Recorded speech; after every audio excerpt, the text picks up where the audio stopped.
Good morning. Once again, thank you so much for all your support and love and your comments.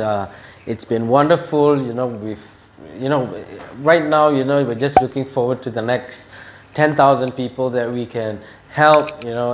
Which is phenomenal, because all I want to say is thank you from the bottom of my heart. For everybody around the world who's been supportive. It's because of you that Learning with Lenny has achieved a milestone of what I never thought could have been. Okay, so thank you so much, to be honest with you. Yeah. So once again, welcome to Learning with Lenny. This is lesson 104. It's just fantastic to know that if there is a bit of sound, I'm sorry, the microphone is just touching my chain. So anyway, what I want to say is thank you for watching. The lessons have been phenomenal, because it helps a lot of people in terms of business, in terms of managing people, in terms of sales, in terms of leading people as well. So all I can say is thank you, because it has helped a lot of people, especially for those of you who have shared it out. It's just phenomenal. So today what I want to talk to you guys about is a lesson where I call it push versus pull. Okay, so this is something that's really important for you to understand, because the more you understand it, the more it's going to be easier for you to manage your team, for you to lead a sales team, for you to understand how marketing or how do you generate sales.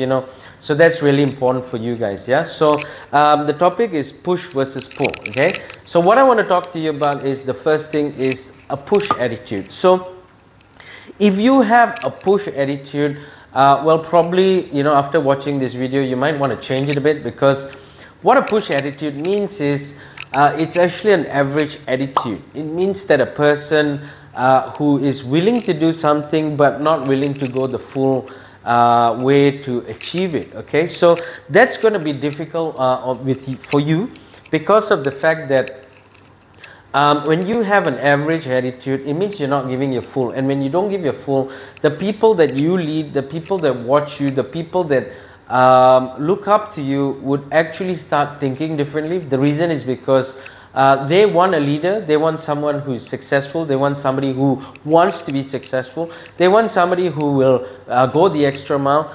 So that's really important. So when you have an average attitude, what it means is that you're not giving the fullest, and it will show in your behavior, it will show in your attitude, it will show in your daily tasks.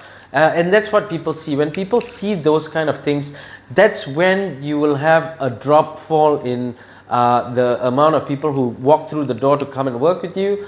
That's when you'll have a lot of people who will change their attitudes. So it's really important for you to understand that an average attitude is not good enough. And basically work ethics can be high, can be low.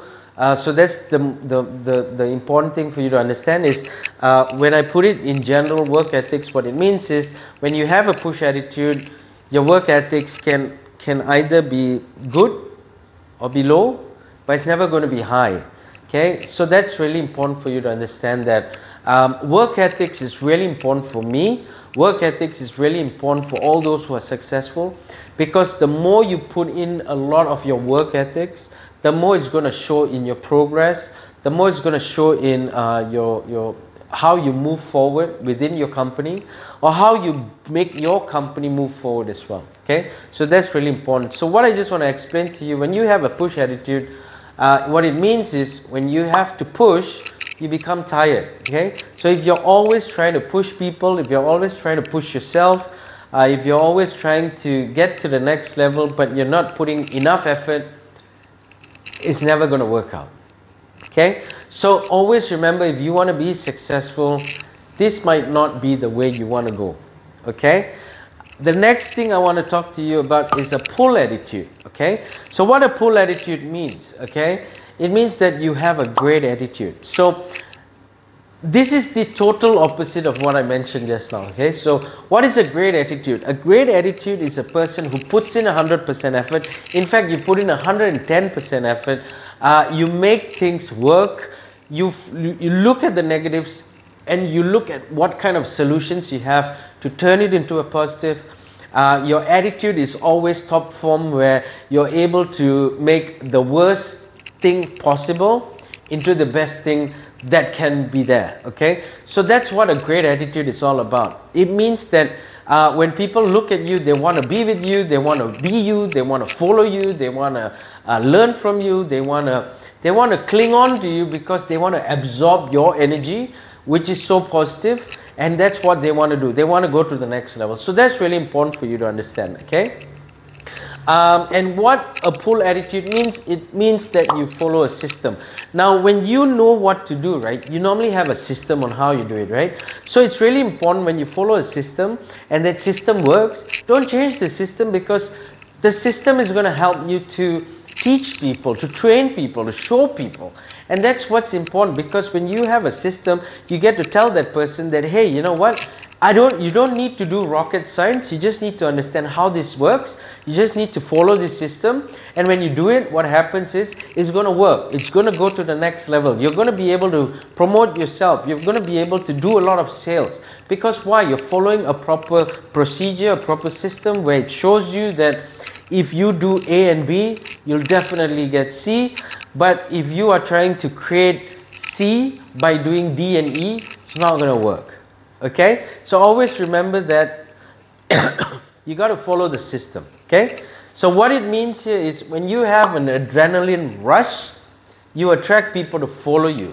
When you are excited, when you are always positive, when you're the one who wants to lead everything, when you're the one who wants to show people that there is right, there is wrong, and there is can do, and there is will do. Okay, when you have those kind of attitudes within you, you're able to attract people to follow you, and that's what's important. So remember one thing, there is something called a push attitude, there's something called a pull attitude. Now, the topic was push versus pull. So which one do you want to decide is going to be up to you, because if you decide to have that pull attitude, you're going to be successful, you're going to be motivated, you're going to be positive, and you're going to be the person who moves forward with your team together. Okay, if you decide to have that push attitude, well, all I can say is, it's going to be a tough journey, and it's going to be a long journey. So stop that, change it, make yourself be that person who pulls people to follow you, and you know, attracts. They're attracted to you. Okay, so just an example, I want to talk to you about the push and pull attitude. It's the same like if you love racing, if you get in a car and you drive fast, and it's an adrenaline rush for you to actually go fast, or would you prefer to study? Okay, now a lot of people would say that, you know, they don't want to study.